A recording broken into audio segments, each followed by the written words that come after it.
इस वक्त बड़ी खबर मध्य प्रदेश के व्यापम घोटाले की कवरेज कर रहे आज तक के पत्रकार अक्षय सिंह की मौत से सनसनी मची हुई है और उसी बीच आज खबर दिल्ली से आई है। जबलपुर मेडिकल कॉलेज के डीन डॉक्टर अरुण शर्मा की मौत दिल्ली के कापसहेड़ा के उपल रिजॉर्ट में हुई है। 4 जुलाई की शाम को जबलपुर से दिल्ली पहुंचे थे डीन, जहां से आज सुबह उन्हें अगरतला की फ्लाइट पकड़नी थी। वेकअप कॉल के लिए उन्हें कहा हुआ था। उन्होंने सुबह रिजॉर्ट स्टाफ उन्हें जब जगाने के लिए आया, लेकिन अंदर से कोई हलचल नहीं हुई, कोई आवाज नहीं हुई। कमरा नंबर 234 का दरवाजा नहीं खोलने पर शक हुआ। रिजॉर्ट ने पुलिस बुला ली और पुलिस ने दरवाजा तोड़ा तो बेड पर अरुण शर्मा सोने के कपड़ों में ही मिले। उनके शरीर पर चोट का कोई निशान नहीं था। पुलिस फिलहाल अरुण शर्मा को सामान्य मौत, उनकी मौत को मान रही है। पुलिस पोस्टमार्टम करा रही है और उसी के बाद मौत की जो वजह है, असल वजह है, उसका खुलासा होगा। सूत्र बताते हैं कि डॉक्टर अरुण शर्मा जल्द ही जबलपुर मेडिकल यूनिवर्सिटी के वाइस चांसलर बनने वाले थे। मेडिकल कॉलेज में अवैध एडमिशन के खिलाफ उन्होंने कड़े फैसले लिए थे। पिछले दिनों डीन डॉक्टर साकले की भी मौत हुई थी। ये पिछले साल हुई थी। अब 1 साल में 2 डीन की मौत बड़ा सवाल खड़ा करती है। क्या इसके पीछे कोई साजिश तो नहीं थी? डीके साकले की मौत पिछले साल आज की तारीख के दिन ही हुई थी और ठीक 1 साल बाद इसी कॉलेज के दूसरे डीन की मौत भी हो गई। अभय पराशर एबीपी न्यूज संवाददाता और जानकारी के साथ जुड़ गए हैं। अभय, अब बड़ा सवाल यह है कि डीन की मौत आखिर हुई कैसे? पुलिस अभी क्या थ्योरी दे रही है?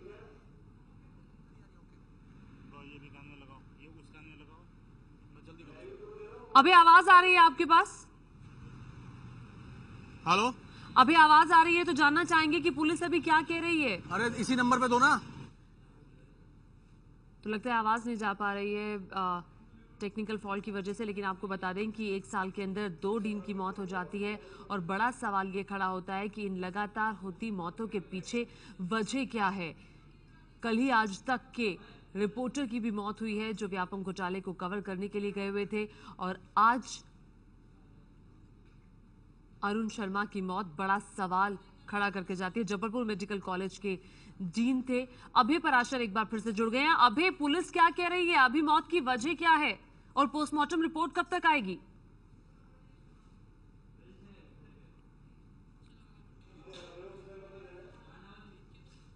और जबलपुर में डॉक्टर अरुण के पड़ोसी अनिल ने उन्हें फोन किया था, लेकिन कोई जवाब नहीं मिला था।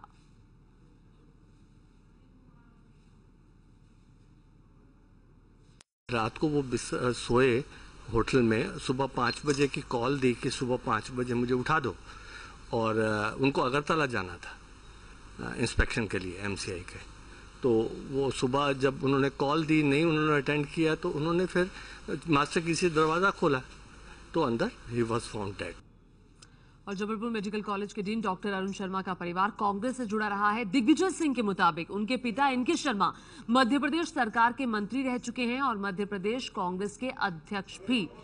दिग्विजय सिंह ने ट्वीट किया और कहा कि मैं डॉक्टर अरुण शर्मा को श्रद्धांजलि देता हूं। उनके परिवार के प्रति मेरी संवेदना है। उन्होंने व्यापम के जरिए मेडिकल कॉलेजों में अवैध एडमिशन के खिलाफ कड़ा एक्शन लिया था। ये दिग्विजय सिंह का ट्वीट जो उन्होंने किया डॉक्टर अरुण शर्मा की मौत के बाद, उन्हें श्रद्धांजलि दी और साथ ही ये भी कहा कि व्यापम के जरिए मेडिकल कॉलेज में अवैध एडमिशन के खिलाफ कड़े एक्शन लिया था। एबीपी न्यूज संवाददाता ब्रिजेश राजपूत हमारे साथ जुड़ गए हैं और जानकारी के साथ। ब्रिजेश, लगातार होती मौतों के बाद अब सवाल ये खड़ा होता है कि ये रहस्य क्या है, लेकिन डॉक्टर अरुण शर्मा के बारे में आपसे जानना चाहेंगे कि उन्होंने क्या एक्शन लिया था अवैध एडमिशन के खिलाफ। देखिए, doctor Arun Sharma Jabalpur medical college के डीन थे और जो डीन होता है वो कॉलेज की सारी गड़बड़ियां जो इतने पिछले कुछ दिनों में चल रही हैं, जो पीएमटी घोटाला है, व्यापम घोटाला है, जिसके चलते बहुत सारा जो कुछ और लोगों की फोटो लगाई गई है, कुछ और लोगों ने एडमिशन लिया है, तो ये जो कमेटी होती है इसकी जांच करने वाली कमेटी का अध्यक्ष डीन होता है। डॉक्टर अरुण शर्मा लंबे समय से डीन थे और इस पूरी जो कमेटी थी उसकी जांच कर रहे थे कि हमारे मेडिकल कॉलेज में कितने लोगों ने फर्जी कागज या फर्जी फोटो के आधार पर एडमिशन लिया है उसकी जांच कर रहे थे। ये जबलपुर मेडिकल कॉलेज वो कॉलेज है जहां पे काफी ज्यादा संख्या में ऐसे इम्पर्सोनेशन के केस हुए हैं, यानी कि फोटो कुछ लगाई गई और एडमिशन किन्हीं दूसरे लोगों ने लिए, और डीन की रिपोर्ट के आधार पर ही तय होता है कि किन लोगों को मेडिकल कॉलेज से बाहर करना है। लंबे समय से इस पूरे मामले की जांच कर रहे थे, उस कमेटी के चेयरमैन थे। इसके अलावा ये जो एसटीएफ जांच कर रही है पूरे व्यापम घोटाले की, जो पीएमटी मामला है, उसमें जो मध्य प्रदेश के सारे मेडिकल कॉलेज के जितने डीन है उनसे लगातार बार बार पूछताछ हो रही है, बार बार उनको नोटिस आ रहे हैं, जिसके चलते सारे डीन बहुत दबाव में है। वो जब हम लोगों से कभी बात करते हैं तो यही बताते हैं कि ये जो पीएमटी घोटाला है, व्यापम घोटाला है, जिसके चलते वो काफी लोग बहुत दबाव में है। तो कहीं ना कहीं ये भी ऐसा लगता है कि ये सारा तनाव, दबाव, इस सब मौत की वजह हो सकती है।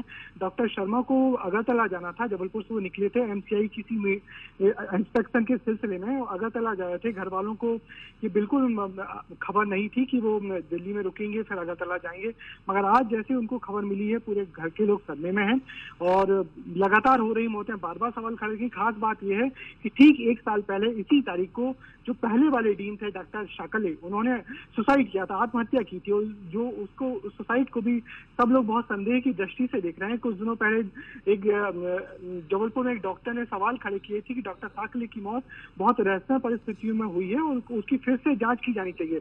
जब यही सवाल हम लोगों ने डॉक्टर मध्य प्रदेश के गृह मंत्री बाबूलाल गौर से किया था, तो उन्होंने भी इस बात का भरोसा दिलाया था कि डॉक्टर शाकले की मौत की जांच फिर से करवाई जाएगी। और लगातार जिस तरीके से डीन की मौत हो रही है वो बहुत ही संदेह के बादल गहराते जा रहे हैं इस पूरे व्यापम घोटाले पे। हालांकि थोड़ी देर पहले ही मुख्यमंत्री की प्रेस कॉन्फ्रेंस हुई है, शिवराज जी ने इस पूरे मामले से अनभिज्ञता जताई है, मगर ये उन्होंने भी माना है कि जिस तरीके से मौतें हो रही हैं वो बहुत चिंता का कारण बन गई हैं।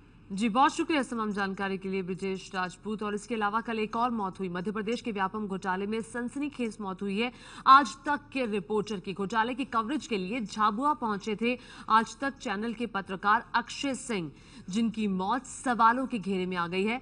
अक्षय व्यापम घोटाले की आरोपी नम्रता के मेघनगर वाले घर में थे, तभी उन्हें सीने में दर्द की शिकायत हुई, फिर वो गिर पड़े और उनके मुंह से झाग निकलने लगी। अस्पताल पहुंचे लेकिन उन्हें बचाया नहीं जा सका। अक्षय सिंह का शव दिल्ली लाया गया है। दिल्ली में दोपहर 2 बजे उनका अंतिम संस्कार किया जाएगा। पत्रकार अक्षय का शव दिल्ली लाया गया है, 2 बजे उनका अंतिम संस्कार किया जाएगा। लेकिन बड़ा सवाल ये, क्योंकि उनकी भी मौत रहस्यमयी हालत में ही हुई है। हालांकि खुद मध्य प्रदेश के मुख्यमंत्री शिवराज सिंह चौहान ने कहा है कि इस मामले की जांच होगी कि आखिर पत्रकार की मौत कैसे हुई। भाई साहब की तबीयत अचानक ख़राब हो गई, उनके होंठ हिलने लग गए और मुंह से उनको झाग आया और हाथ अचानक मूव करने लग गया। मूव करने के बाद उनको अचानक गिरने लगे, तो उनको उनके साथियों वगैरह ने हम लोगों ने पकड़ा और गाड़ी में बिठाया। गाड़ी में बिठाने के बाद उनको सरकारी हॉस्पिटल में ले गए चेकअप कराने के लिए। वहाँ पे देखा तो उनकी नब्ज़ वगैरह नहीं चल रही थी और ना ही वहाँ पर कोई फैसिलिटी थी, मशीनें वगैरह कुछ नहीं थी। उसके बाद हम जीवन ज्योति लेके गए उनको, जीवन ज्योति हॉस्पिटल में ले गए तो वहाँ पे डॉक्टर अवेलेबल नहीं थे। नर्स वगैरह ने भी चेक करा वहाँ पे और वहाँ पे भी उनकी नर्स वगैरह नहीं चली थी, तो उन्होंने बोला कि शायद इनकी डेट हो गई। ये इंटरव्यू ले रहे थे उस समय? इंटरव्यू नहीं लिया था भाई साहब, केवल डॉक्यूमेंट वगैरह चेक कर रहे थे। कुछ डॉक्यूमेंट की फोटोकॉपी करवाने के लिए भेजा था और उसके बाद इंटरव्यू लेने का बोल रहे थे। मध्य प्रदेश के मुख्यमंत्री शिवराज सिंह चौहान ने अक्षय की मौत पर अफसोस जताया है। शिवराज ने कहा कि अक्षय की मौत की जांच एसआईटी से कराई जाएगी, इसके लिए वो चिट्ठी लिखेंगे। तो मध्य प्रदेश के सीएम शिवराज सिंह चौहान ने ऐलान किया है कि एसआईटी से जांच कराई जाएगी पत्रकार की मौत की, और साथ ही अक्षय की मौत पर अफसोस भी जाहिर किया है। व्यापम घोटाले की जांच एसआईटी कर रही है और जो पत्रकार अक्षय सिंह की मौत हुई है उसकी जांच भी एसआईटी से ही कराई जाएगी। इस बात का ऐलान खुद मुख्यमंत्री ने किया। ये घटना इतनी दुर्भाग्यपूर्ण है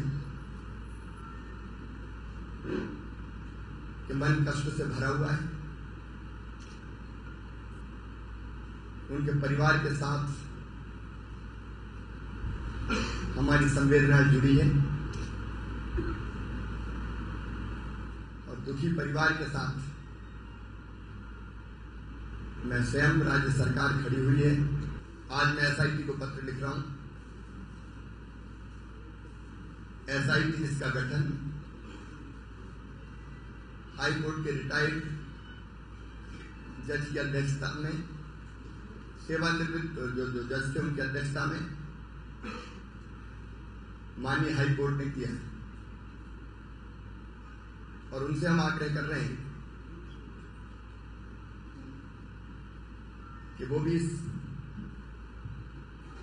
घटना के सभी तथ्यों की जांच करें। और व्यापम घोटाले से जुड़े लोगों की लगातार होती मौतों पर कई सवाल खड़े हो गए हैं और शिवराज सिंह विरोधियों के निशाने पर आ गए हैं। इस बड़ी खबर पर एबीपी न्यूज की नजर लगातार बनी हुई है।